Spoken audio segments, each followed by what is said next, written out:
नमस्कार मंडळी, स्वागत आहे तुमचं मिनी ब्लॉगमध्ये. तर आषाढी एकादशीच्या तुम्हा सर्वांना हार्दिक शुभेच्छा आणि तुमचा दिवस चांगला जाऊ, सगळ्यांच्या सर्व इच्छा पूर्ण होऊ दे. आणि इथे माझी देवपूजा पण झालेली आहे. आज उपवास आहे, तर आमचे टिफिन आहेत. टिफिनला खिचडी बनवणार, तेच खिचडी आम्ही खाणार आहे. आणि इथे बघा, आराध्या बोल. आता आराध्या बोलत नाहीये, मगाचपासून तिला बोलायचं होतं आमच्यासोबत, नाही का? बोल, आषाढी एकादशीच्या हार्दिक शुभेच्छा. आराध्याला गाणं पण म्हणता येतं ना विठ्ठलाचं. पण आराध्या आता लाजते, ती कॅमेऱ्याच्या मागे बंद झाल्यावर मग बोलेल सगळं मिट्टू मिट्टू, नाही का?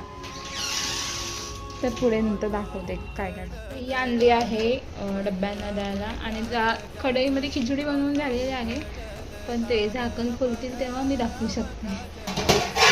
तिथे खिचडी बनवली आहे डब्यांसाठी, आणि रताळे पण शिजवले. ते जास्त शिजले आमच्याकडून, जाऊ दे, होतं, अंदाज नसतो त्यामुळे होऊन जातं.